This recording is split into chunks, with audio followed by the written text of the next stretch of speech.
This dad just got 30 years in prison for beating his wife to death in front of their children on a cruise for their anniversary. People were just barely able to restrain him from throwing her body overboard. Mind you, he beat this woman to death with his bare hand. They were there celebrating their 18th year of marriage. They got into an argument about the husband's behavior the night before. This all happened in front of their kids. One of the kids was able to grab mom's ankle as he was throwing mom over the side. Like, they barely saved her from going over. Apparently, he was really triggered when mom told dad she wanted a divorce. This is True Crime by State. Today we are starting with Alabama. I'd completely forgotten this story took place in Alabama at all. It is insane. This is the case of Dr. Amy Bishop. Dr. Bishop was a highly credentialed Harvard graduate who went on to be a biology professor at the University of Alabama. She was known to be standoffish. She had a lot of difficulty socializing with other colleagues in the department. She also had an incredibly dark past. When she was 15, she accidentally shot and killed her brother in their home with a family rifle during an argument. But following that acquittal, let's move forward a good number of years. This is February 12th, 2010. She had just been denied tenure at the university, and this would be her last semester. She was effectively non-renewed. She was fired. So on that February morning, Dr. Bishop teaches 2 classes for biology and then goes to attend a faculty meeting. So everyone is sitting at a conference table, and about 40 minutes into the meeting, she stands up in silence, turns to her side, and fires a 9mm execution style around the room. 3 of those professors are killed instantly, 3 more are wounded, and at some point her gun stalls, which gives them an opportunity to wrestle her, and they get her out of the room and they lock her out. Bishop is apprehended very quickly, and she's in complete denial of what she just did. She doesn't even understand that people are dead. She can't accept it. She was later charged with capital murder and narrowly escaped prosecution for the death penalty under a plea deal. The case of Dr. Bishop has haunted the university for years as to how someone who was capable of such atrocities was seemingly able to fly under the radar as more than just normal, but actually exceptional in academia. Do you want to know the true story behind Girl in the Basement? This is Elizabeth Fritzl. She was locked in a hidden cellar in the basement of her family home for 24 years. After enduring abuse from her father for years and a couple failed runaway attempts, Elizabeth promised herself that when she turned 18, she would leave her family home and start her own life. But before that could happen, her father Joseph lured her into the basement by asking her to help him carry a door down there. They carried this door so far into the basement, it was a part of the home that Elizabeth didn't even know existed. And as she turned around to come back upstairs, her father put an ether-soaked cloth over her mouth and pushed her back into the room, leaving her unconscious. Elizabeth didn't know it at the time, but this would be where she would stay for 24 years. When Elizabeth straight up disappeared, her mother put out a missing persons report, but Joseph had a letter written by Elizabeth saying that she had left and joined a religious cult, and if they tried to find her, she would leave the country. That was only the first of many letters Joseph would force Elizabeth to write, sealing her fate. Part 2 is already up, but if you want to hear the full detailed story, go to episode 29 of my podcast called Not Today.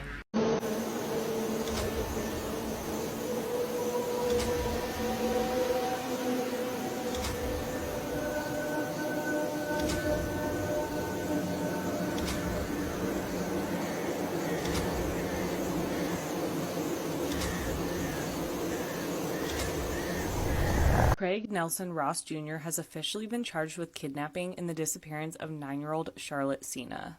After abducting Charlotte, Ross Jr. left a ransom note in the Sena's mailbox, and that ransom note had his fingerprints on it. His fingerprints were previously in the police database from a 1991 DUI. Governor Kathy Hochul said, quote, "He literally drove up to the family's mailbox, assuming they were not home at 4:20 in the morning, opens the mailbox and inserts the ransom note, leaving a critical piece of evidence behind, his own fingerprint." After Ross Jr. was identified through his fingerprints, SWAT teams descended on his mother's property, where they found Charlotte inside a cabinet in a camper parked out back. Thankfully, she was in good health. Ross Jr. has been charged with first-degree kidnapping, and state police say more charges are likely. Charlotte's family released a statement saying, quote, "We are thrilled that she is home, and we understand that the outcome is not what every family gets. A huge thank you to the FBI, the New York State Police, all of the agencies that were mobilized, all of the families, friends, community members, and hundreds of volunteers who supported us and worked tirelessly to bring Charlotte home." While Charlotte certainly experienced trauma during the about 36 hours that she was held captive, thankfully she is in good health and is back home. She murdered her mother when she found out her big secret. On March 2020, 23-year-old Sydney Powell beat her mother up with a frying pan and then stabbed her more than 30 times because she found out that she got kicked out of school. Sydney was a student at Mount University in Ohio, and on this day, she attacked her mother while she was on the phone with her school. 50-year-old Brenda Powell, who was a child specialist at Akron Children's Hospital, was first attacked with a frying pan and then was stabbed in the neck and later passed away in the hospital. The defense argued that Sydney loved her mother and she had schizophrenia and therefore she could not be held accountable for what she had done. However, a psychologist brought in by the prosecutors disagreed with this and said that Sydney was well aware of what she was doing when she committed the crime. Sydney Powell was ultimately found guilty and sentenced to 15 years to life in prison.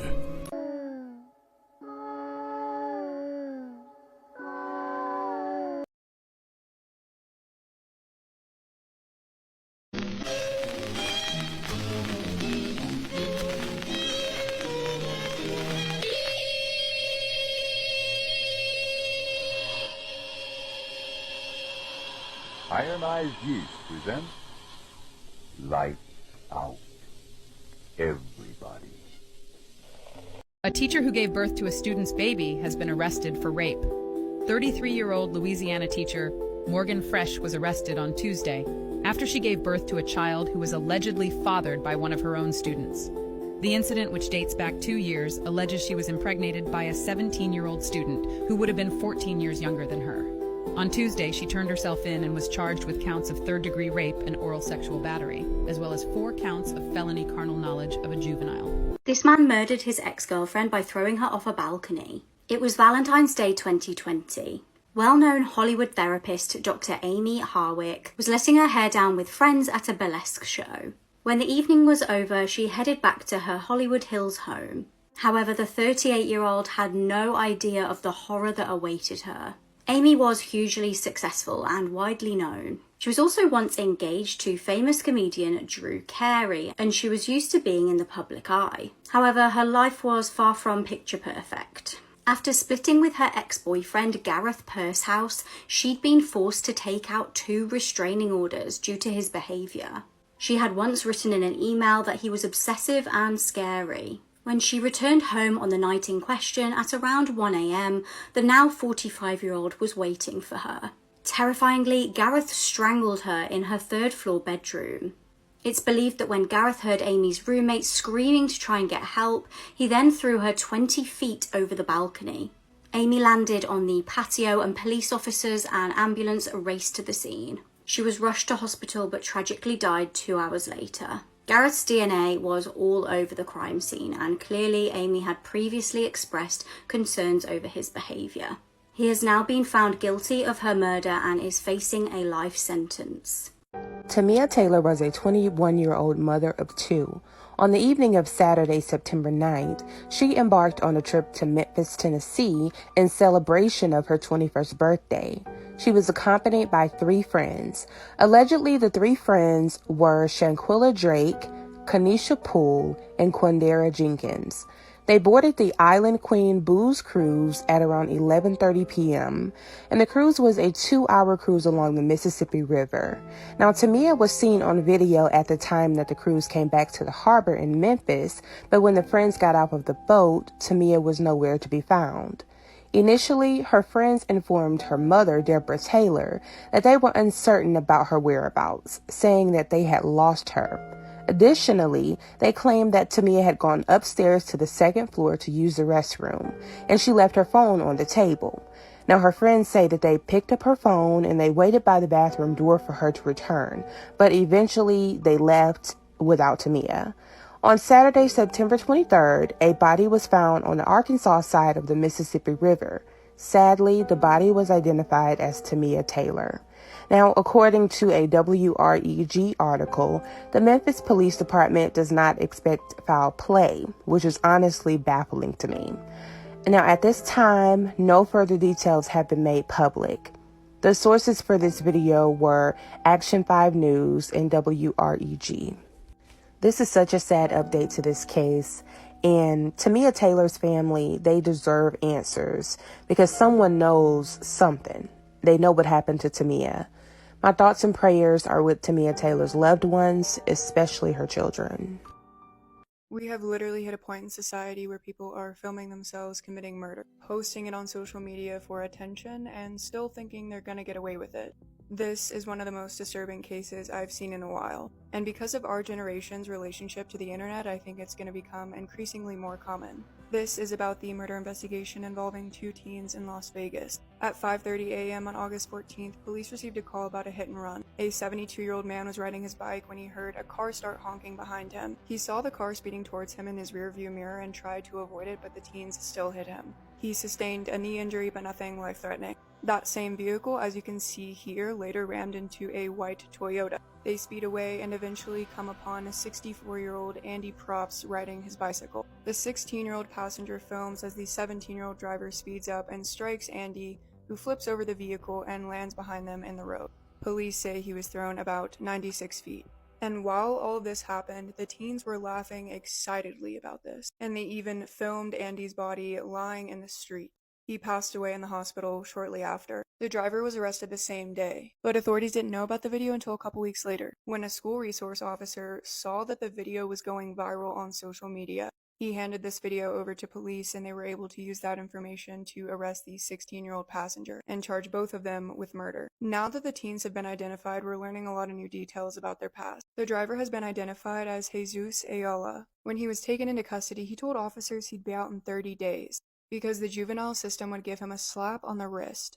He has a lengthy record in the juvenile system. The passenger who recorded the incident has been identified as Jameer Keys. Keys was placed in the child welfare system at just 8 years old, when his mother was charged with 5 counts of child abuse. This was after police found her 5 children aged 2 to 9 home alone without access to food. It's easy to brush this off and just say that these teens are evil. But I actually think this is just a reflection of how our society is refusing to address these systemic issues that lead to this cruel and sadistic behavior. And when you throw in the fact that kids have unregulated access to the internet nowadays, we're screwed.